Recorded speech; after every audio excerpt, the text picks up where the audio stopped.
Bonjour. Dans cette occasion, je voudrais parler d'un sujet très important, le bonheur, en tenant compte la vie professionnelle. Donc, l'article s'intitule Est-ce que le travail c'est le bonheur? Qui a été publié par l'esprit.fr le 19 octobre 2010.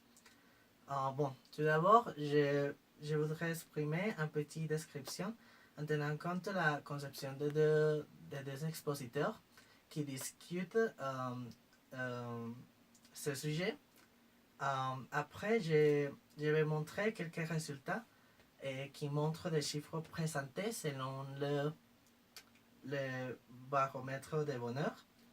Et par ailleurs, je vais exprimer des aspects négatifs qui sont probables de se provoquer dans l'ambiance du travail. Aussi, je vais montrer ces possibles solutions. Et finalement, je vais donner mon point de vue par rapport au sujet.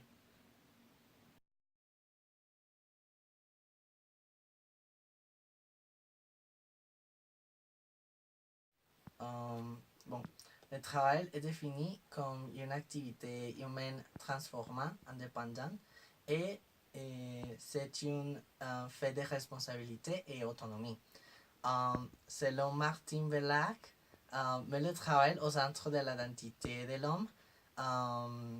Elle rappelle aussi que le bien-être est dans les rapports de l'individu et à son travail en tant qu'activité humaine. Dans un autre côté, Geoffroy Lovo apporte une contribution plus enfoquée à l'économie. Donc, il ajoute que certaines catégories sociales peuvent vivre le travail comme un plaisir en soi en optimisant l'utilité du travail. Donc, ceux-ci considèrent le travail comme moyen pour le bien-être.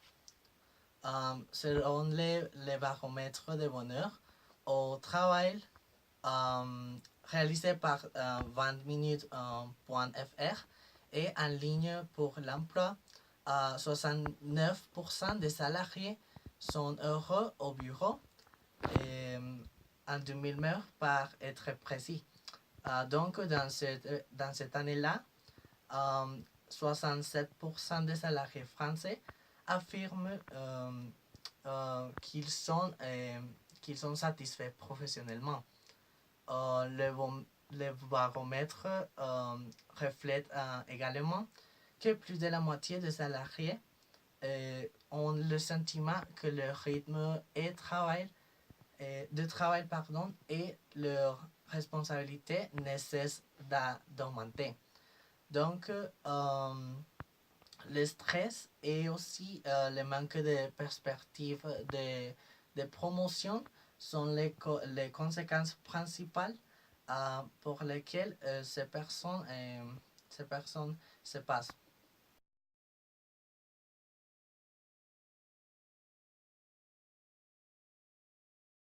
Le stress et le manque de perspectives de promotion sont des aspects qui sont possibles de se provoquer, mais il y a d'autres comme le manque d'intérêt, le manque de concentration et des problèmes intrinsèques et extrinsèques comme le manque de confiance en soi. Après ça, j'ai trouvé deux possibles solutions. Donc, la première, c'est les entreprises peuvent organiser des activités semi-professionnelles qui contribuent à une meilleure cohésion des équipes et au bien-être des collaborateurs et à une efficacité collective améliorée. Et c'est important aussi de remarquer que pour certains, le travail rime avec travaux forcés et mal nécessaires. Pour d'autres, le travail est un accomplissement de soi et la réalisation d'une passion. Donc, c'est possible aussi que l'entreprise est la chargée d'offrir un climat agréable qui s'adapte aux collaborateurs. Et bon, la deuxième solution, c'est d'assurer de bonnes conditions de travail quotidien. Et, par exemple, les bonnes communications et aussi les perspectives de carrière et de progrès, sans parler du simple respect des personnes.